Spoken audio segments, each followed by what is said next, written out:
town you never heard of. Hey everybody, welcome to the Common Folk Podcast with Ben, Morgan, and Andy.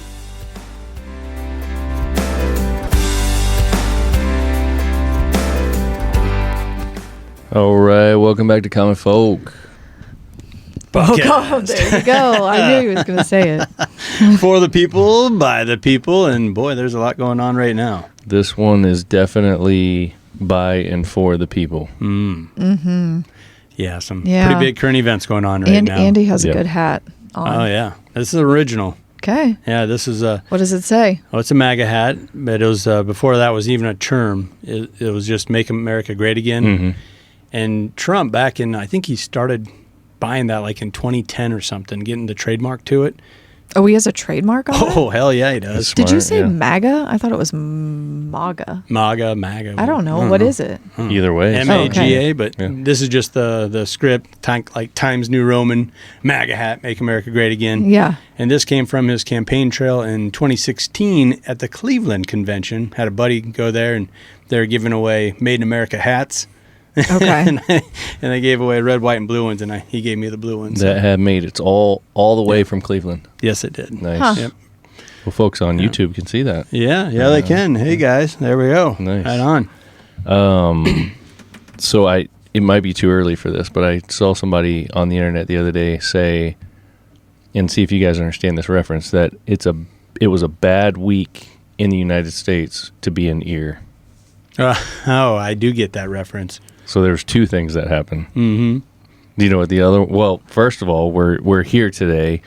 We have to talk about the fact that there was an assassination attempt on a former president, and most likely a future president. Mm-hmm.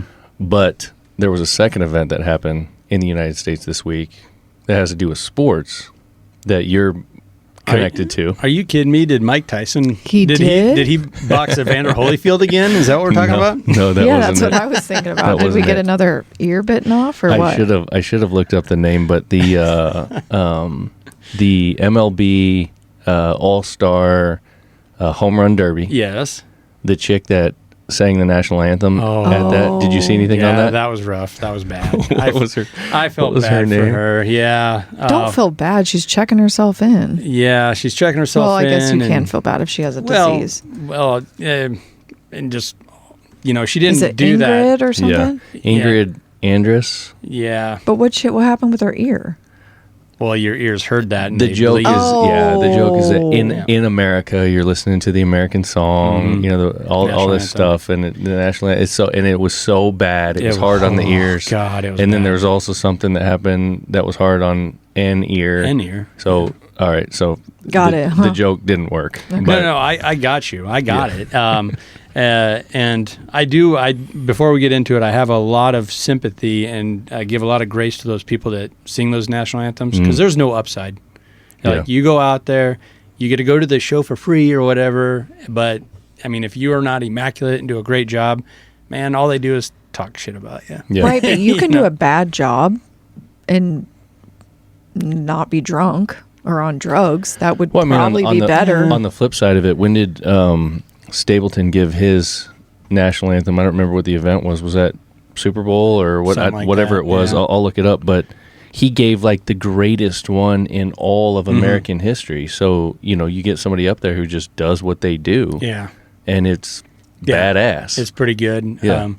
Yeah, and usually 9 times out of 10 it is great. That's why the only time you hear about it is when it's bad. So that's what I'm saying. Gosh. There's no upside for these musicians to do that. Yeah. So yeah, it was it at the was Super bad Bowl, though. by the way. Yeah, yeah, and Pink came under fire a few Super Bowls ago, and I thought she did just a fabulous job. She has a powerful voice. She's great when it comes to, singing. But it looked like she spit out her gum right before she started to sing. Yeah. And man, the Twitter X, I guess now. Why does that matter? Well, because that was disrespectful. She's just chewing her bubble gum before singing. Oh my gosh! You No. just remembered. No, and so all this I stuff just took out off. my gum. Look, Yeah, it took off like, oh, you're so disrespectful to the Can't people. believe that. it's sitting But on my cup. before the national anthem was even over, trolls were all on her on social media talking about that. And then it wasn't until like halfway through the game, her team got a hold of it and said, look, she is sick. She is like dog sick. That was a lozenge to just try, and she was keeping it in as long as she possibly could before she sang for you people. So like, like before keep your mouth shut. Right? Yeah. That's a good point. Yeah. That's a way to live your life. So about the other ear. So what we didn't plan on talking about this, obviously. No. Anybody who's listening to this has probably heard 1,000 social media influencers take on it, have probably already listened to a bunch of different podcasts on it.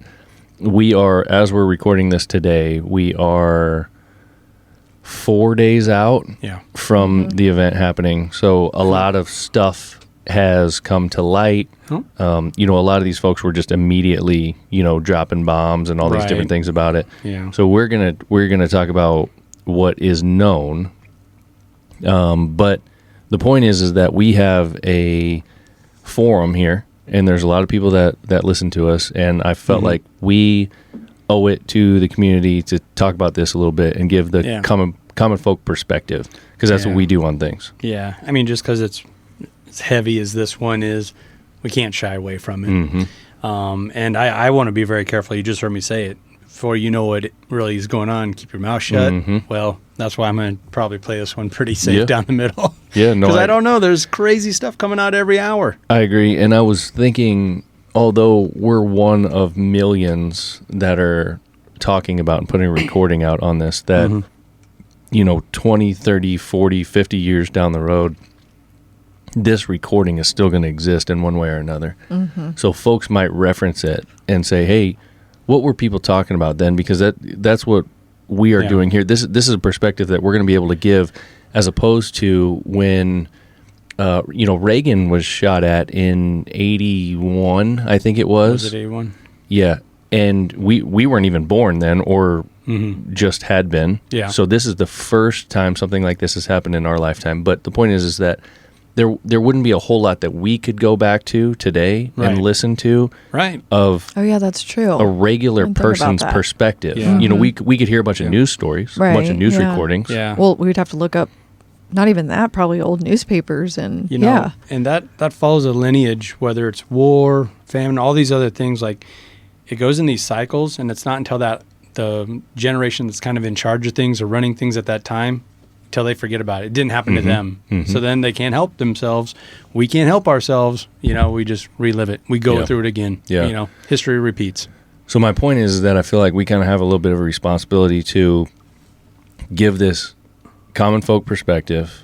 We're just everyday people. We have everyday jobs. We run small businesses. We have kids. We're dealing with public school. All the different things that go along.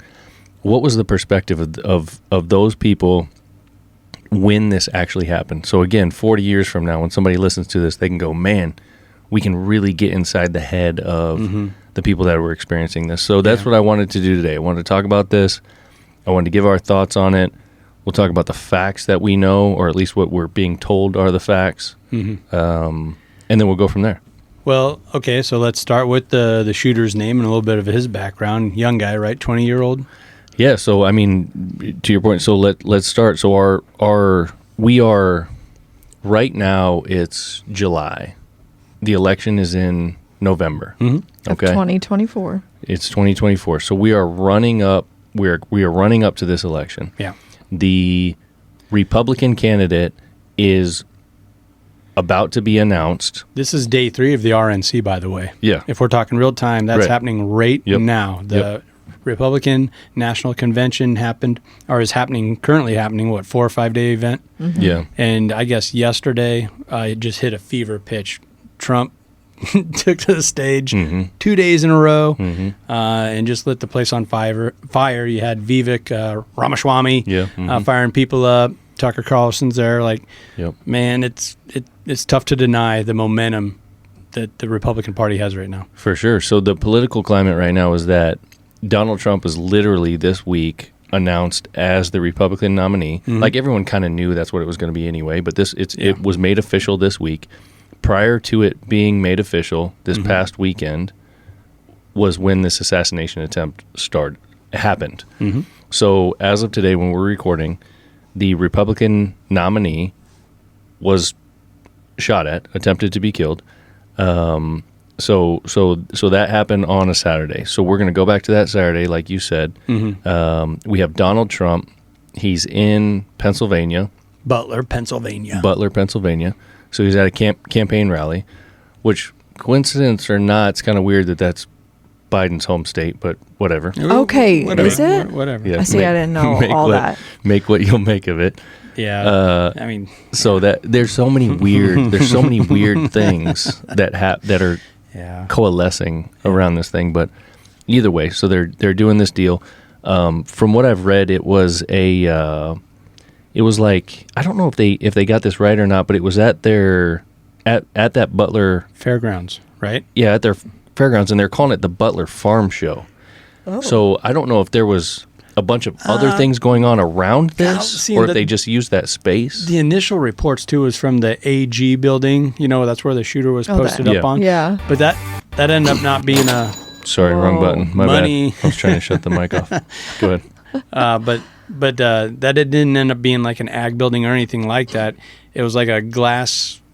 AG was the name of the company, but it wasn't some glass company. Yeah, it wasn't a research. It was a research building for glass or something, but it wasn't an ag building that the shooter posted up on top of. Yeah, so I don't know what.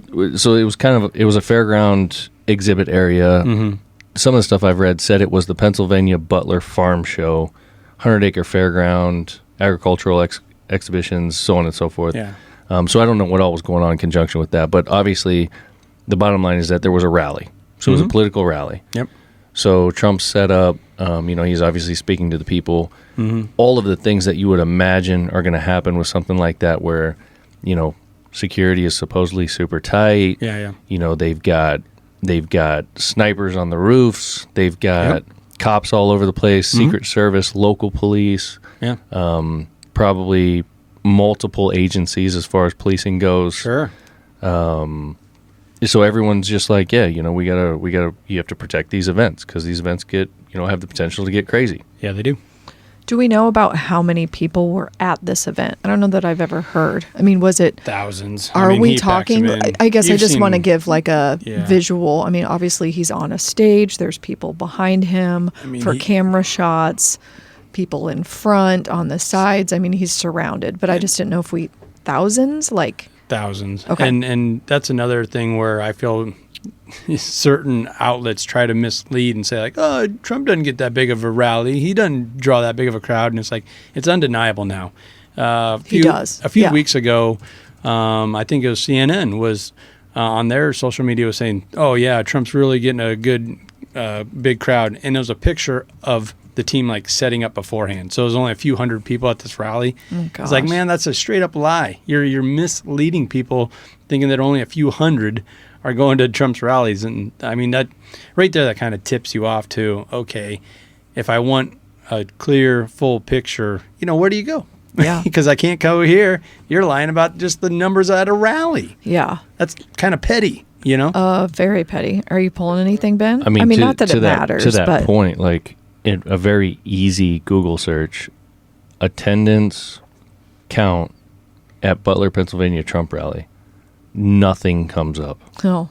I mean, all it talks about is that, oh, hey, someone was injured, someone was shot, blah, blah, blah. Yeah. So either way, yet a good amount of people. I mean, you can see all the videos. Crowd. Yeah. It was a huge crowd. But what was strange to me was the videos that you see on people, cell phone footage, where they are literally showing the shooter prior to him shooting. Yeah. The area that they're in almost looks like people are just kind of like having a little picnic or something. Like there's not a bunch of people out there. No, which that's pretty far away from the stage, right? Yeah. From my understanding, a few interviews I've heard was, yes, it was far away, but they could still hear. Mm-hmm. And so they weren't able to get in. Yeah. So I don't know if they cut off attendance or whatever, but they wanted to hear, so they kind of brought their lawn chairs, which kind of sounds like a fireworks show. It's like you can't get in, but or a concert, you're going to be outside and still benefit from hearing the music. Yeah, and I think there is like a roped off area where they were selling tickets, and that was packed shoulder to shoulder. Maybe, I don't know exactly. Okay. But yeah, where that all happened was outside of one of the security perimeters, which I think that building, if I'm not mistaken, I think it's common knowledge now, Isn't that like where one of the task forces posted up shop?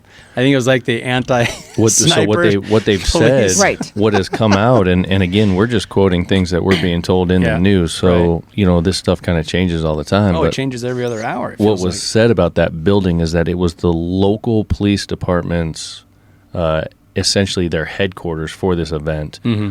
So the head of the Secret Service decided that building, and I'm looking at something here. It says 410 feet away. It was approximately 150 yards.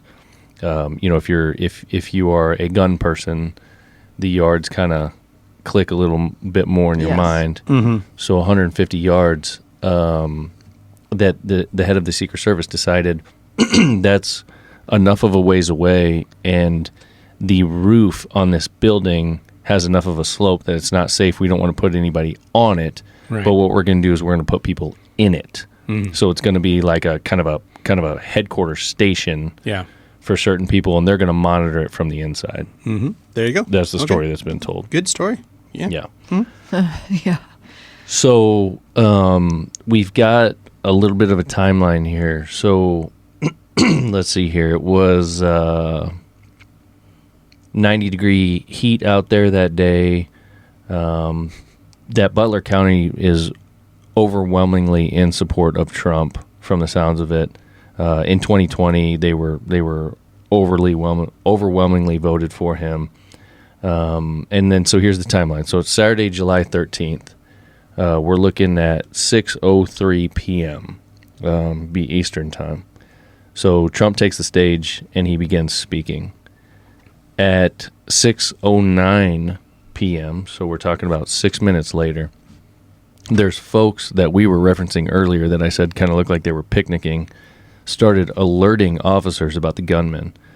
It says that they were telling officers there's a gunman climbing on the roof of this building, which was about 150 yards away. There's multiple videos from people's phones that show this guy walking around, climbing on the roof, kind of crawling on the roof. Yeah. You've got all these people hollering, like, what is that guy doing? What is that guy doing? Mm-hmm. They're yelling at the police, hey, this guy's over here. Someone's on top of the roof. They're all pointing. The BBC interviewed one of those guys right away. Mm-hmm. And, I mean, I think the last account I saw, there was over 2 minutes where people were videoing him on their phones, pointing, yelling at him, and then yelling at the cops. And, like, you see it all. Like, every day, more and more of these self-taken videos with the your cell phone are coming out, and I do think a lot of it is because Elon Musk is all for it. He's for free speech. You don't see these videos on a lot of the other mainstream media outlets. Oh, so you're seeing them on Twitter? You're seeing them on Twitter. Okay. Yeah, that's where they are getting quote unquote leaked or shown or be allowed to be shown. Okay. And at least to have that conversation, because I don't think you'd see near as many of these videos if it wasn't for one of these social media outlets allowing everything to be shown. They would totally be taken down. And I agree. And I want to go off on a little thing right now on that. Mm-hmm. That's why I don't like TikTok. I think it is poison for the mind, especially the way it's targeted at children and kids and all that. But I don't want it to be taken away, period. A lot of the stuff that's coming out from overseas, whether it's Gaza, this or that, the only place you see any of that doesn't fit our narrative is on TikTok. And it's because they allow for that free speech. Yeah. So that because they're not tied to our interests, if you will, or who's controlling us, letting us. So my point is, I love that Twitter is allowing us to see more and more angles and video of what happened. Yeah, and there we are. And YouTube, we're on YouTube, but they're not the best at it. Let's be honest. It did do a little flashy thing. So just FYI. Oh, yeah, it did. Yeah. Okay. Well, we'll turn that back on. There we go. But, YouTube's not the best for that either. But they're better than most. I would say that. Yeah. And that's some interesting perspective for somebody who's listening to this 30, 40 years from now, if this actually happens. Yeah. Is, we're in the midst of this social media world. Mm-hmm. I mean, all the information that we're seeing, like, probably none of us would have even known that there was an assassination attempt at the point that we knew it if it wasn't for social media, because it was literally on social media before it was on any of the news channels. And even when it did hit the news channel, I think the first article or one of the first articles CNN posted said he fell down. Right. He slipped. He fell. Yep. An incident happened where Trump fell. Come the on. headline. It was really weird that all the news stations were very careful to not make assumptions. Yeah, that's good though. Which is good, but it's weird because that's not the way it normally works. Right? They're normally making all kinds of assumptions. Yeah. But they were very careful to say, this is not a confirmed assassination attempt. We don't even know if there was a gunshot. Yeah. It could have been fireworks. You know, I mean, they were just like, they were being very careful. Then it turned into shots fired. Shots fired. Not Yeah. fired at, not Trump was hit, you know. Is it something, though, that you guys think about, or you will think about, oh my gosh, I remember where I was that day? I think so, yeah. I know I will. I do too. Okay, because I just didn't know if it was that big. You know, we talk about that with 9/11. Maybe our parents probably thought about that with JFK. Again, we were not born yet. I'm just wondering if that's going to be something that, because I feel like I will. I feel like it's that big of a deal. Well, isn't it? It feels like the turning point already kind of happened, and then this really just put gasoline on that fire. Yeah. And I was on my way to film a commercial at a dirt track race, Harlan County, Iowa. And if you want to talk about middle of America, salt of the earth people, there you go. So on my way driving out there to film this commercial for Speedy Mart, shout out Speedy Mart, sponsor of one of the cars. You know, you can't stroke them enough. My phone just started blowing up, and I was really getting into this podcast, and I'm like, God, come on, what the? So I'm like, oh my God, you know, These are shooting. Who told you? That's how I found out. Well, you and I were in the vehicle as well. Yeah. And we were heading up to town to meet with a couple of our buddies and pick up the smoker. And one of my good friends who's real connected with all this, his name's Dan. We're going to have him on the podcast eventually.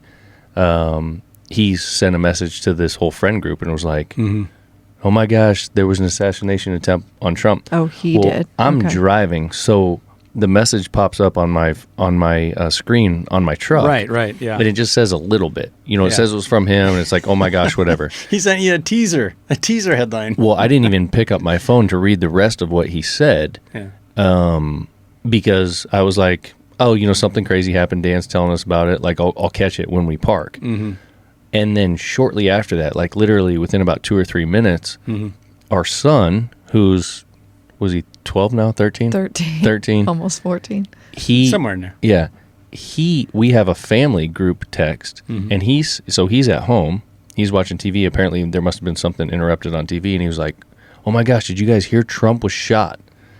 And everything that he said came across on the screen. So I was like, oh shit, that's what Dan must have been talking about. Yeah. So then I pull up my phone, I look, yep, that's what Dan said. And then we started talking about it. Then we got to our buddy's house about 5 minutes later. We've got the news up, we're watching, we're seeing what's going on. Yeah, pretty wild. And to another point, like I'm right in the middle of all these race fans at a dirt track race. I got, you know, the pit pass. I was in the center there filming, loud, really loud. But these people, they're really telling you what they think and what they feel. And it didn't quite go along with the narrative that initially came out on MSNBC, we'll say. Yeah. Okay. You know? Yeah.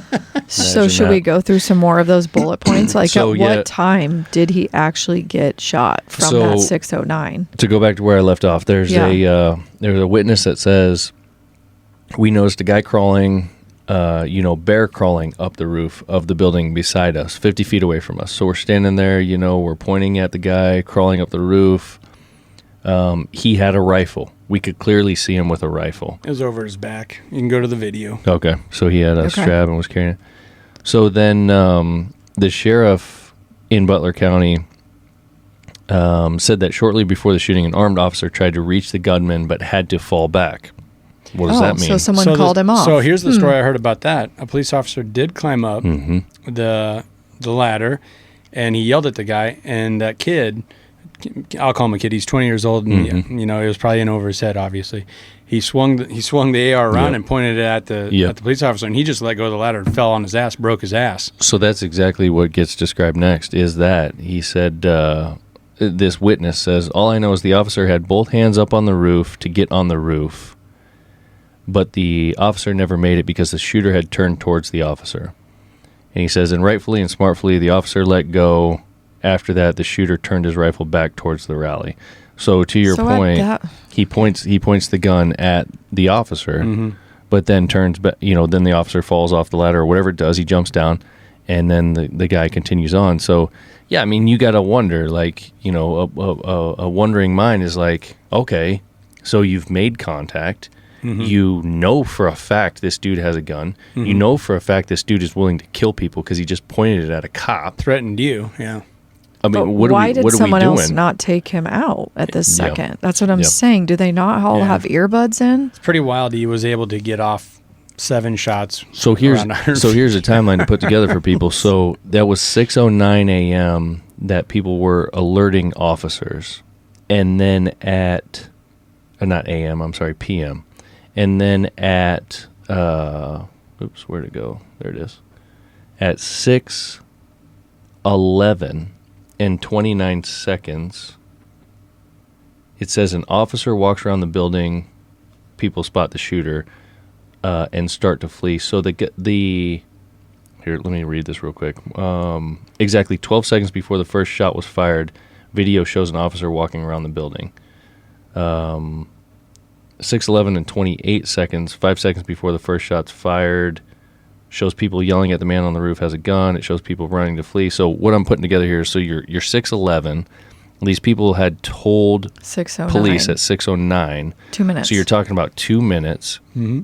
In that 2 minutes, that officer climbed that ladder and, got whatever the decision he made. He jumped down. He didn't want to get shot. Mm-hmm. So you're talking about 2 minute time frame. So at that point, that's probably like 6:10 and 30. Mm-hmm.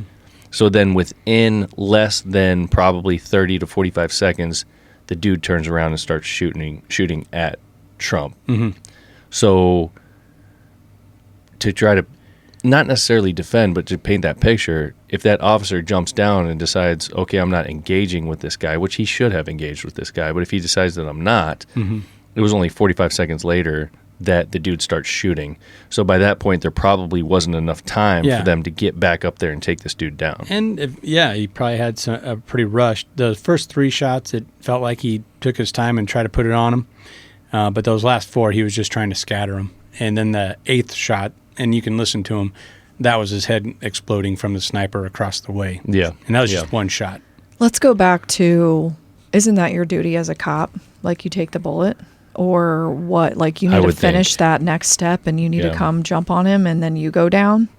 I don't know. I don't understand. I mean, maybe your dad would have a point of this. Like, it's hard for me to understand that a police officer who has a gun gets a gun pointed at him and doesn't take out his gun and come creep back up on the roof with your gun. And especially since that was his expectation, right? Calling up there, people saying, hey, there's a gunman up there. And then he pops his head over and then he's like surprised that the guy's going to turn around and swing the barrel in his face. Right. Like you were climbing knowing someone had a gun. It could have been a rent-a-cop. And Pennsylvania went through about, just as bad as a lot of other states, the defund the police stuff. Okay. So, you get stuck with rent-a-cops or whatever. Do we know who this cop is? Have they made that known? Or is there any details on that? I'm sure he's getting... But also, once that happened... told to not talk. It feels like everyone should have known.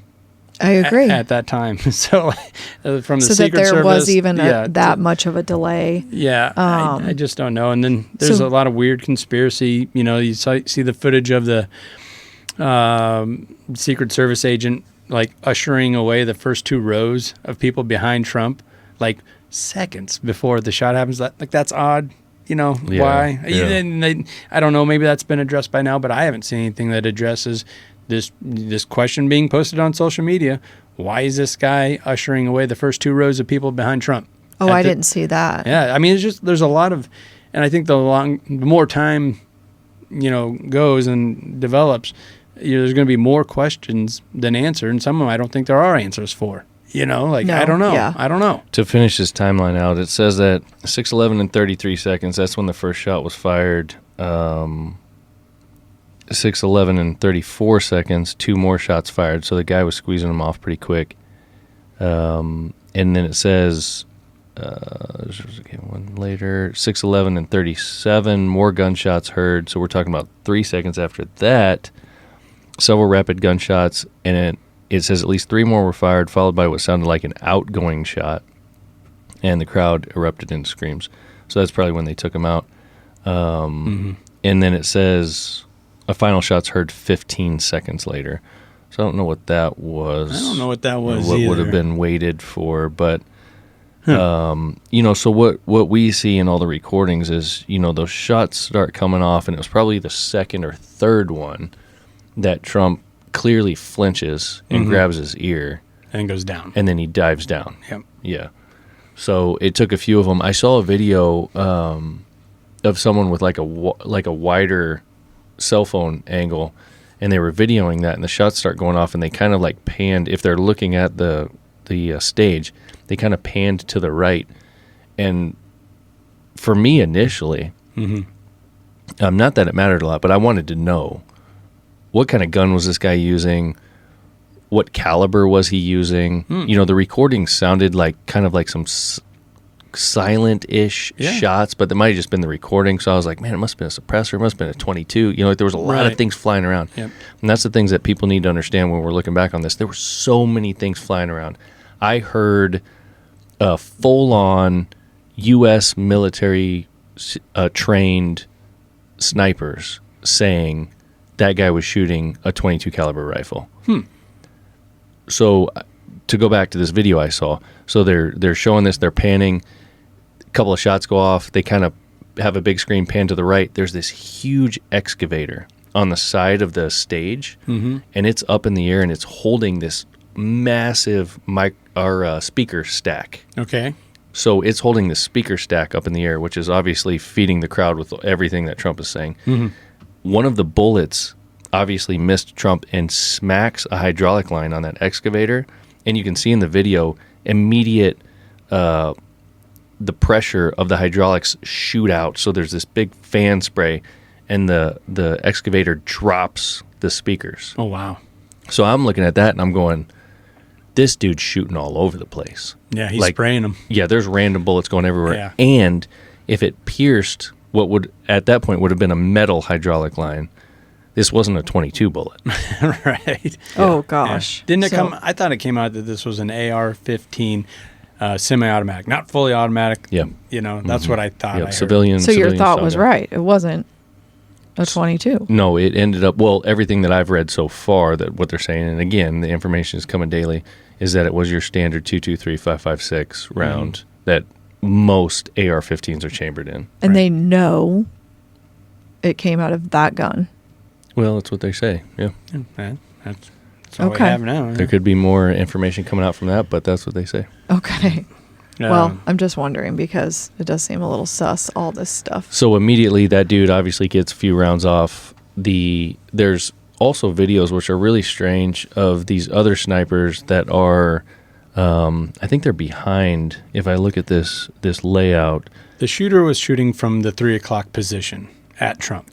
Not really. I thought it was like. So if you're if you're looking through Trump's eyes. Yes. Oh, okay, yes. If you're looking through Trump's eyes at the crowd, he's coming from essentially the 3 o'clock. Yes, the Secret Service snipers are behind him. So that's a 6 o'clock basically. They're going to be pretty close to that. So they will. I think 5 to 6 o'clock, somewhere in that range, is where these guys were. These guys, by the way, are posted up on a sloped roof. Oh, that's quite the word to use right there, a sloped roof. Slope? The head of the Secret Service said we can't post anybody on the shooter's roof because it was sloped. Yeah.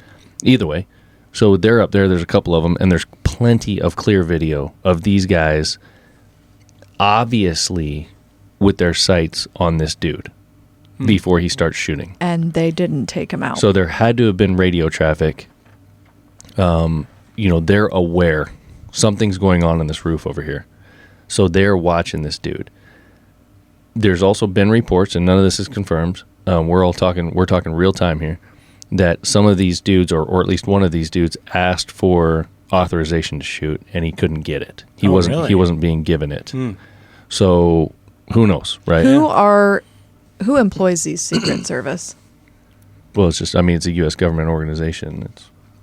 But is it like Biden driven? Like he gets to pick these people? He gets to pick the head of the Secret Service. Oh, okay. And I'm bad at this too. This isn't a branch of the CIA or like an organization within the CIA, or is it more of an FBI type of unit? Yeah, I couldn't tell you that. Special ops? Everything that I've heard, I think it's completely separate. It's its own entity. Yeah. And is this the time that we talk about? This goes back to like, so long ago. Sure. Like the Secret Service has been in existence for a long time. Mm-hmm. Like they're their own entity. They've been protecting the president for a long time. Okay, so when did this whole DEI shift happen with the Secret Service? Because we should probably talk about a few of the ladies that were supposedly protecting the president. I was wondering if you're going to go there. Yeah, I am going to go there because I'm a lady, and I think it's ridiculous. I've seen a lot of stuff on it, and I have mixed feelings on that. But let's go back to Andy's question about, who these people are. This is an agency that's been around since the beginning of the president. Mm-hmm. So they have a very important job. They are very storied. They are very looked up upon. Mm-hmm. They do great things. They always have. This particular situation, I think anybody would agree that there was a lot of issues. There was a lot of problems. And one of them being the performance of some of the individuals. Mm-hmm. So, you saw on what you're referencing, I mean, with so many cameras that are out there today, we see everything. Yeah. So we're able to see, the one that I saw was one lady in particular that can't figure out how to put her gun back in the holster. Yeah. Or even how to barely get it out properly. I bet that video is still out there. It's pretty funny, and I know you've probably seen it where they take her in the realm of an outdoor. It is. Video. I saw that. Yeah, it's hilarious. Yeah, it's like a National Geographic like animal that like. Yeah, they're calling her the Secret Service Barbie. Yes. Out here for the first time with her weapon, and she is learning. Also, that same lady was seen when the shots were fired, ducking right behind the president when the other gentlemen were literally throwing their bodies on the president because that is your effing job. And I've heard a couple mixed stories on that too, where the guys that were actually jumping on Trump and covering up, those were his guys. Those weren't part of the Secret Service that were hired. I would totally believe that. That was his inside people, yeah. So you also have those conflicting stories, and if you watch the film, there's certain ones with sunglasses on that might not, foot the bill. I mean, they don't even look like it. She's a little overweight. She's a little short. If something were to happen, how is she going to pick up 6'3", 260 pounds? That's what I was going to say. He's 6'3", and she's 5'4", 200 pounds. And she can't figure out how to holster her gun. We got a problem. But she's got her sunglasses on. I'm sorry. I think DEI and like diversity and all that stuff, inclusion, whatever. But we're talking about protecting the president.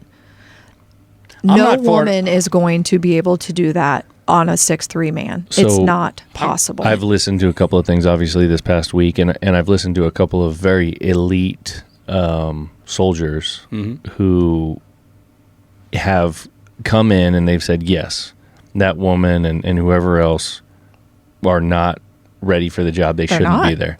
But in defense, they said, I have worked, some of the best people I've worked with in my life that I would trust the most are women, even in the elite services, the tier 1, SEALs and all these things. Yeah. They said, we've got women that I would trust everything with them. Yeah. So the point is that this isn't really a woman versus man thing. Mm-mm. This is actually are you qualified or not? Yes. I guess that's fine, because that's the problem, and that's how they got stuck into this. What I heard a few years ago, they signed on to a petition or a bill or whatever it was, where they were going to have 30% of their force be women. Mm-hmm. No questions asked. They just have to be women.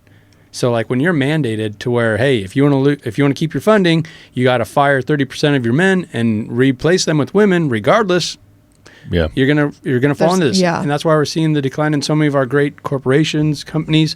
They sign on to these stupid narratives where they're not hiring the best person. Right. The best person. Yeah. It could be a woman. It could be a black guy. It could be a white guy. My God. Yeah. You actually have some companies that are in hot water right now because in their actual doctrine, it's saying we're not hiring any more white guys. How racist is that? Yeah. Like, let's say that is that is the most racist thing you actually pick somebody out by the color of their skin, saying we're not going to hire them because of their skin color. So we're literally, if you boil all that down, we're dealing with the results of these kinds of efforts in modern day America. In 2024, the efforts of this DEI bullshit and, equity and inclusion and all these things, everyone gets a fair chance. We're dealing with the results of that in a real life situation. Yeah. And I think I want to touch on a couple more things about that particular topic because I think it's important. One, like Morgan's talking about, in general, a male is going to be much more aggressive than a female. Right? That's in general. Are you telling me that stereotypes are sometimes true? Yeah. Weird, right? So in general, that guy in this heated situation is going to run into the bullets, and the woman isn't. That's in general. That's not all of them. That's just in general. And then also to contradict that, we can go back to the situation we just talked about where this police officer, and I'm assuming it was a male, it hasn't been said, but I'm assuming it was a male, was climbing that ladder and had a gun pointed on him and jumped down and got scared. Yeah. So... Yeah. Right? Yeah. That's just it. It's the most qualified person. Right. That's all I want, whether it's working for Boeing so they have the right size of doors put on their airplanes, or it's the Secret Service. I just want the best qualified people to work at these places. That's all. Yeah. I don't know. And I think everyone's for that. I think everybody is. Yeah. Right? Yeah. Oh, when I was talking about that turning point, Yeah. I think this even shines a bigger beacon on where what's her name? She's a female too, the head of Secret Service. She gets up there to do an interview and just totally shits the bed. And the roof is the roof is sloped, and there was a human safety thing. Kimberly Cheadle. I think they're calling for her head, and she probably is going to get fired. She should. But she is your shining beacon of this DEI. Like, hey, we'll show you. 30%. We'll go above 30%. Right. We'll make her the head. I would like to know her experience. Well, probably not much. It's not giving an interview. I'll tell you that. She didn't cut out for it. that was rough. It was not good. And that's also mean to them. Thomas Sowell. How do you say that guy's name? Ooh, Which one are we just talking about? Brilliant scholar. I don't know. African American professor. Been around for a long time. But long time ago, like your Ivy League school started this DI shit where they would X amount have to be African American students. Well, they don't have that many per capita African American students applying to go to Harvard, so they loosen up the rules just for them. Where this student, this African American student, would have been really good at like the University of Lincoln or a lesser university, right? But it's a little tougher to be at Princeton. Okay, so now they're in over their head, and so their ATC score, all that stuff can be lower for them. Yeah, and then they get thrown into class with all these elite, students, regardless of sex, color, whatever, who did get 36 on their ACT. They all did, except for this one person that got a 27. So then they fail out, and it widens the gap. You're trying to help, and I appreciate that. But you're going about it in the wrong way, okay? That was his point too. Where like, as soon as you start going down this, forcing equality, it's so easy to get off base. It's so easy to go sideways. Yeah, when we get away from like just the fact that this individual is best for this job. Yeah, I mean, I can almost even see some of it happening in the business world. Like I can almost get some kind of agreement with that. Sure. But when you're dealing with something like the security of the president, national security, whatever else it may be, like there is no room for flexibility there. It has to be the best person. Right. Period. Yeah. Yeah.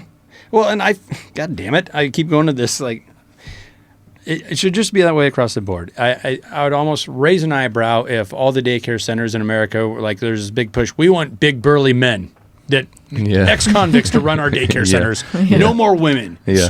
It's 98% women out there running these daycares. That's the way I want it. They're motherly love. They're caring. They're better at it. Yeah. Oh my God! Like our kids are screaming at night, and I'm like, shut up. And that's like Ashley's way better, at getting control of the situation in a more loving, caring way. Yeah. Right? So a couple more things here to kind of finish painting this picture of what went down. So the shootings happened. Trump falls to his knees. Those Secret Service individuals jump on him, and it could have been his detail or whoever it was. Right. We'll end up finding out, I'm sure, at some point. And then they decide it's time to get him up. They're covering every angle of him. You can see guys with their arms in the air, like just covering his face. Trying to, yeah. Because they're just waiting to take another shot. Mm-hmm. And Trump literally says to them, stop. Let me up. Like basically get out of my way. Mm-hmm. And then defiantly throws his fist in the air and says, fight. Like Multiple a couple times. Yeah. Which is it was one of the craziest things to iconic, see. I feel. Yeah. It is. In photos and in video. Oh, man. And the blood on his face. And to consider, I was talking to a friend of mine the other day about this.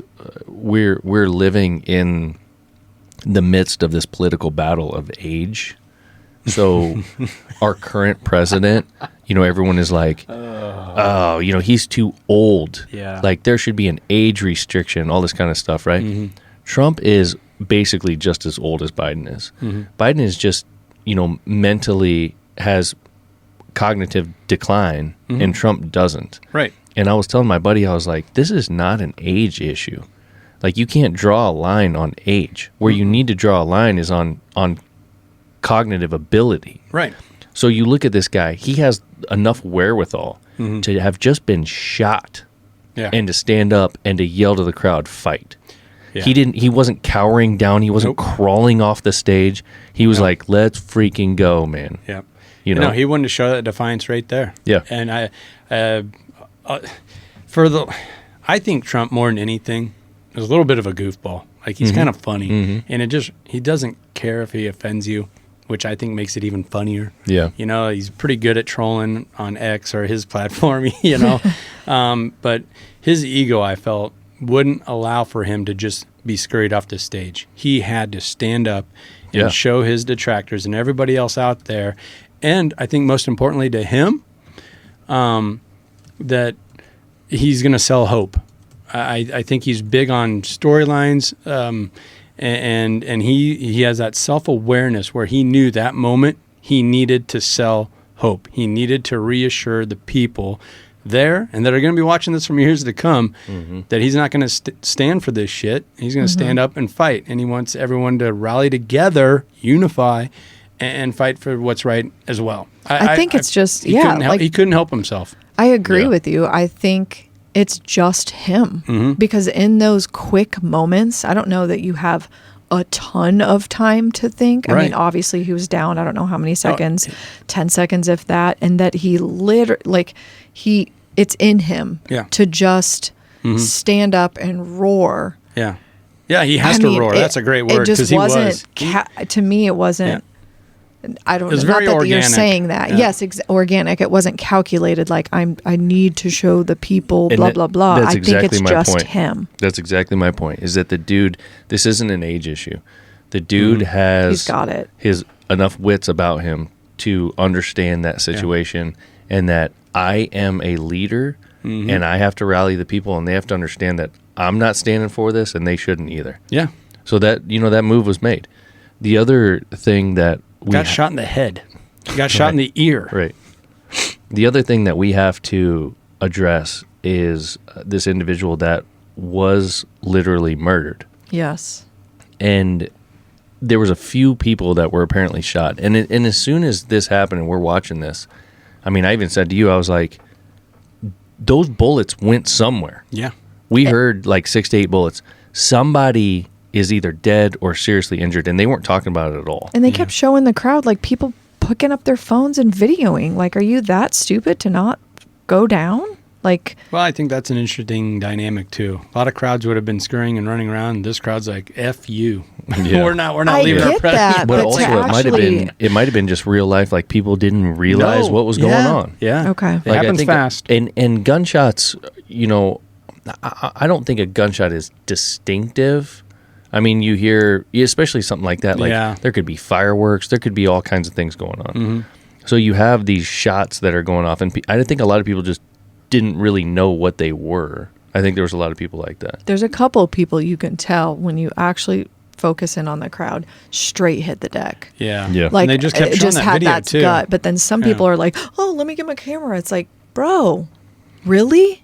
So this gentleman, one person died, that was decided to jump on his wife and daughter. Wow. And protected them. This guy, I'm going to butcher his last name, so hopefully somebody knows this or you guys have heard it, but I've heard him talk about him a ton, but his first name's Corey, his last name's Comparatore, something pronounced like that, Comperatore. Mm-hmm. He lived in Pennsylvania. He was there with, I think, his wife and daughters. Mm-hmm. It says they were both in their 20s, the daughters. He was a volunteer firefighter in the Buffalo Township. It says northeast of Pittsburgh. And his full-time job was he was an engineer at a plastic manufacturing company. Dude was in the line of fire, and so was his family. He's back there behind Trump off to, if you're looking at where Trump was standing, off to the right, and if you're looking from Trump's point of view, behind him and to the left. Yeah. Those shots start ringing out. We don't know all the sequence of events, but from what we're being told, those shots start ringing out, and one way or another, he lays over top of his loved ones because there's bullets flying, and he thinks that's the right thing to do, and he takes them. Dude succumbs to his injuries. I think, I mean, that's an American hero, right? Mm-hmm. He's doing what he thinks is right, going to that rally, taking his family, and then protecting his family best he can. And I do think, from the numbers I get, I think 7 shots got sprayed towards Trump, and then the 8th shot was the sniper across the way that blew up this kid and stopped the madness. But I think you had 3 shots that were kind of and then they jump on Trump. Then he had 4 shots really fast, and he was just trying to spray in there and get him one more time. So I think that's what I think happened as far as number of shots and the sequence. It just, I don't know, thinking about it makes me super emotional. Thinking about, I don't know. Well, I said it to Ben, like, I know he would jump on us. Like, I have no doubt. And it just, ugh. I thought it was pretty rough. Just, they kept replaying when he gets shot and he messes with his ear and then he drops. To your point, if you look over his left shoulder, you're looking at to the right, there's one person that just hits the deck. And to me, it looked like they got shot. Yeah. And then no one's talking about it, and they just keep replaying it. It's like, I think we just saw someone just get squared up. Right on the screen. Yeah. I mean, and they've talked about, so you had Corey who died, and then there's a couple of other individuals who are apparently like in critical condition. Yeah. Yep. I haven't heard a single thing on any of them. No, me neither. So that's been, kind of interesting to me. Like why aren't we hearing about? If they're protecting their privacy, whatever, maybe that's what they want. But those people deserve to be recognized. Recognized, right? Because we're also supposedly trying to look for a lady that was standing behind Trump holding a Biden sign. That people are like, who is this lady? Did she signal the shooter to shoot? I mean, I just think there's so many different things. So we're gonna highlight this lady, but we're also not then gonna talk about the people that got injured from this jackass that decided to shoot the gun. It's just a weird situation. That I will not say his name. You go back to 9/11 where we watched that. We were all 20 years old or whatever. Yes. And we watched those things play out, on the news. I was in class at college Yeah. And when I came back from class. Then you turned, Yeah. And then, we're watching this thing play out on the news too, watching those shots, watching people get hit.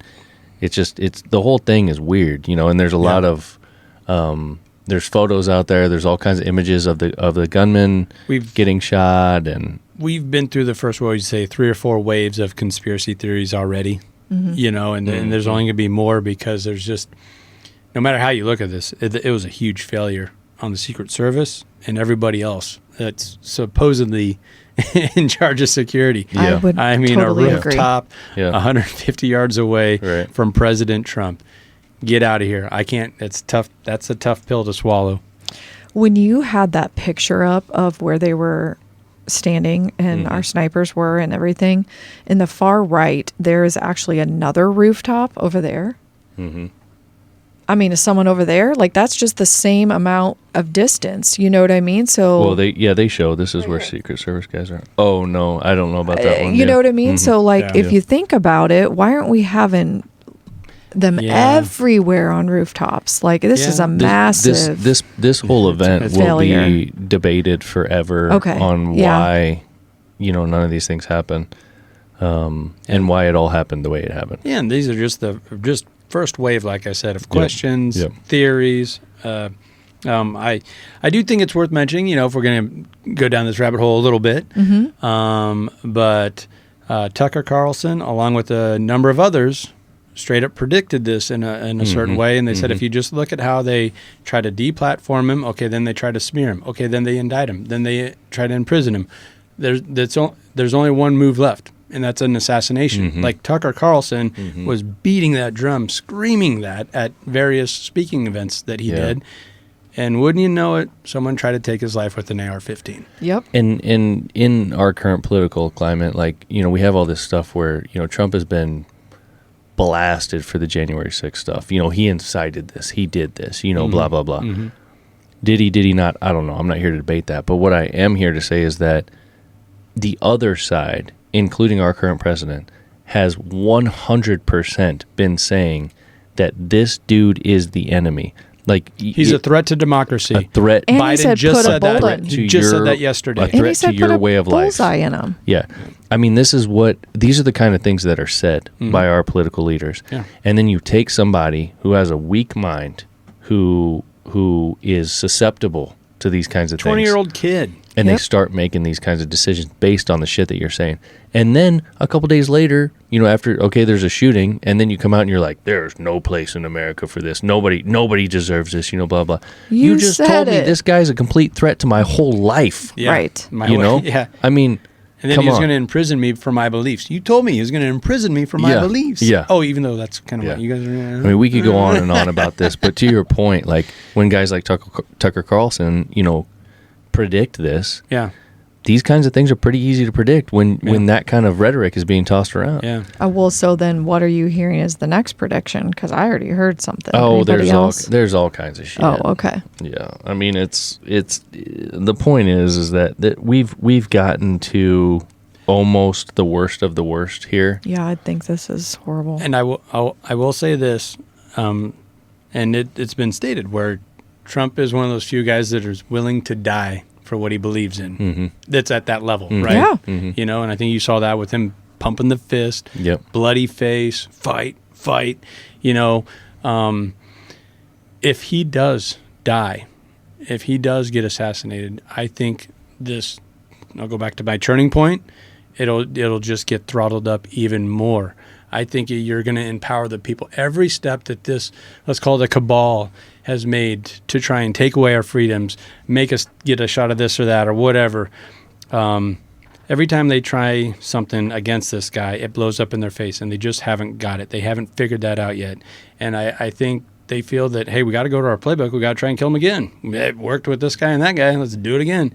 And if they complete that, I think you're going to see I don't know how far it's going to go, uproar. Yeah. But I truly believe that this is it's a point in our history. It's like a movie. It's like we're in the middle of a freaking movie. It is. And I think we're finally on the right path, though. I think you're getting so many people saying, all right, enough's enough. Like that dude that got shot that you're not talking about, you should be talking about him and his family, like we're trying to do here. Yeah. You know, talk about Corey a little bit.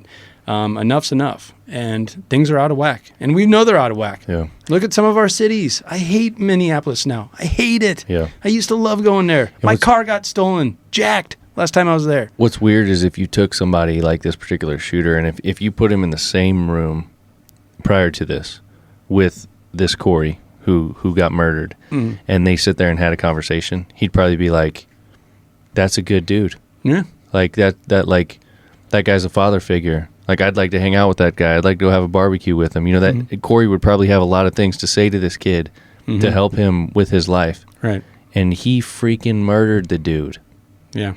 Yeah. I mean, not even knowing, I mean, obviously knowing what he's doing, but he didn't intend to kill this guy. Right. But he intended to kill somebody. Yeah. And he was never taught Yeah. consequences. No. You know? Yeah. So, I mean, it's crazy. But I love that perspective because no one's also talking about that, I feel like.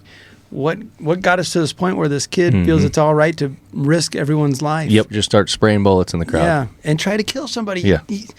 When you lose the respect for someone's life, there's something's wrong. Like you can't.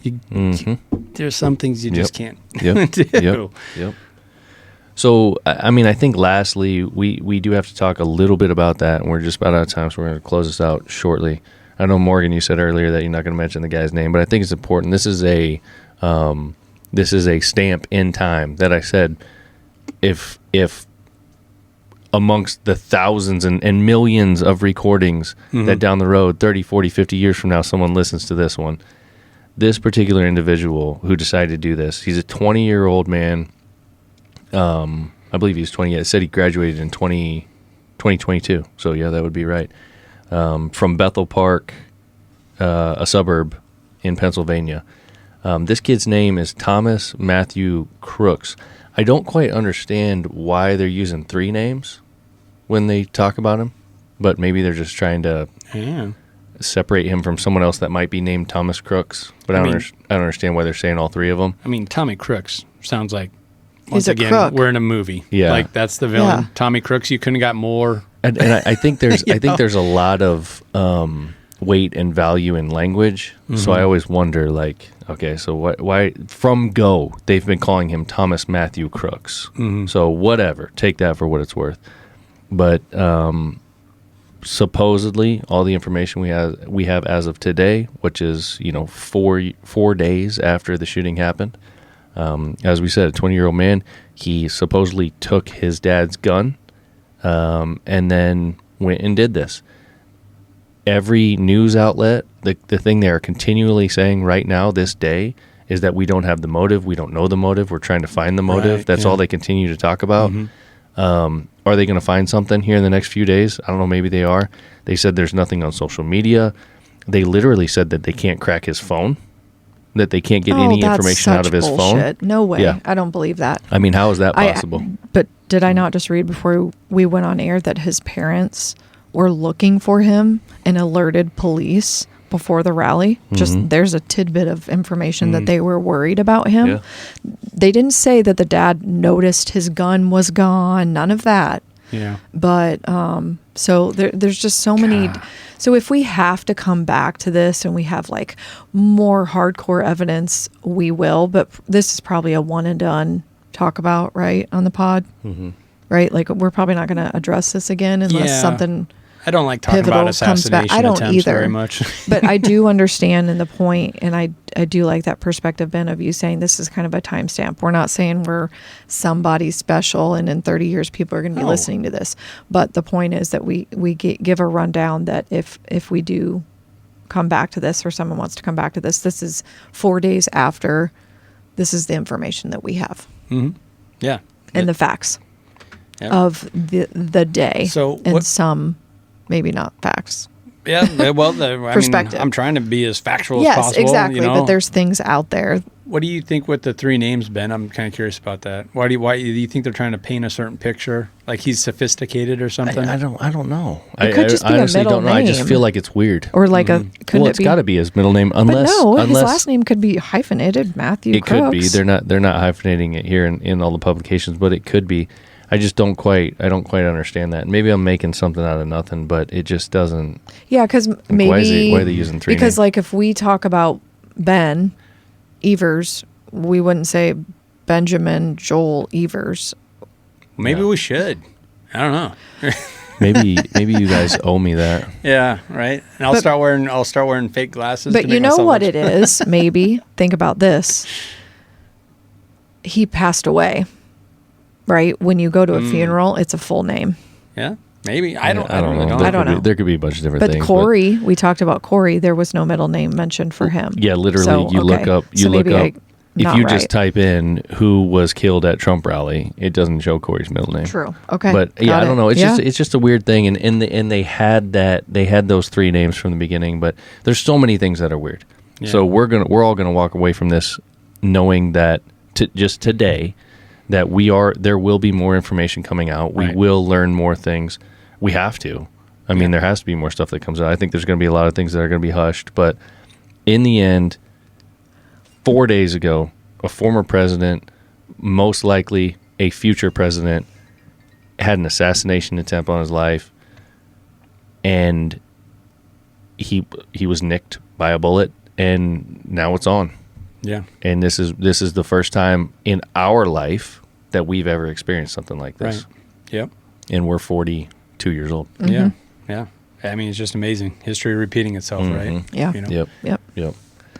So anyway, I think we've covered it pretty well. I mean, I think we got all the facts out so. that are currently supposedly the facts, I think- and our thoughts on it. Yeah. And I think more than anything, I don't think this is my personal perspective. Donald J. Trump is not a threat to democracy, but he is a threat to the status quo.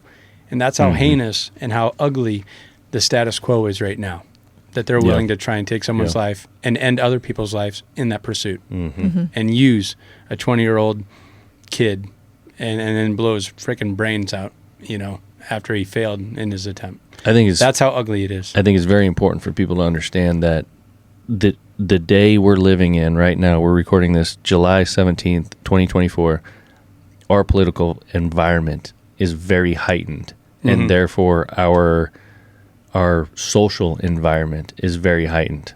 Things are a mess. Yeah. You can go back a couple of episodes from this one, and we talked about the 4th of July. Yeah. You're kind of a downer, man. Right. But I mean, Yeah. It's the state we're in. A presidential candidate had not had an assassination attempt on his life that day when we recorded that. But I told you guys, like, the shit that is going on in our political world right now is bringing me down. Yeah. And then there we are a week later and someone shoots a bullet. I mean, But don't you feel...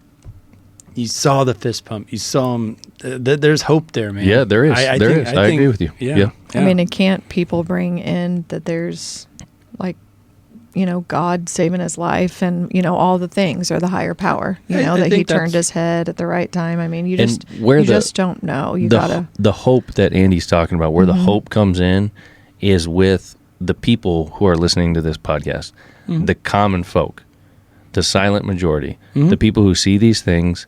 They call a spade, but they continue to live their life. Yeah. They continue to do all the productive things that they're doing, whether it's, growing a crop or plumbing or electrician or a businessman who's keeping the wheels spinning, right, or whatever. Someone working the line at an assembly line. Man. Yeah, driving I mean, all that kind of stuff.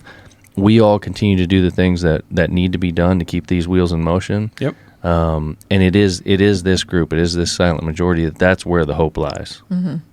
And I think things are going. I honestly do. I think things are going in the right direction. And whatever. And I'm not a big political guy, and I'm not a big religious guy either. And if I've heard a lot about that God turned his head or this or that. And if I take my 30,000 foot perspective, I could easily come to that conclusion and say something like, God made him very twitchy, and he likes to move really fast when he talks. And that twitchiness and him pointing at that graphic made him head twitch, and that's what made the bullet miss. So it's when you go in that realm, you can break it down in a lot of different ways. But I always go back to hope. I think America's in a much more hopeful and positive place than it was, let's say, 4 days ago. Yeah. And let's mention this. We're talked about how the convention's going on right now, the RNC. One of the first things that Trump said after getting shot was that he is going to go to Milwaukee and be at the convention. Right.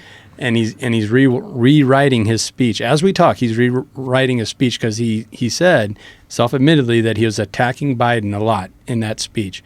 He wants to dial that in and send a different message, a unifying message, rather than a message of that guy's wrong, I'm right. And I think that's, for a guy with an ego like that, that's pretty big of him to realize that and to publicly announce that. Yeah, I mean, I think a wake-up call. something like that's going to change your perspective. How can it not? It's a lot of humility there, and that guy is not known for humility. So no doubt. I do want to.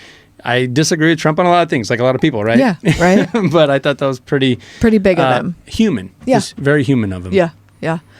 Well, that was good. All right. Yeah. All right. Well, that's it. Yeah, I think we're done. You guys got anything else? No. Have a good day. All right. Let's close it out. Peace. Alrighty. We'll see you.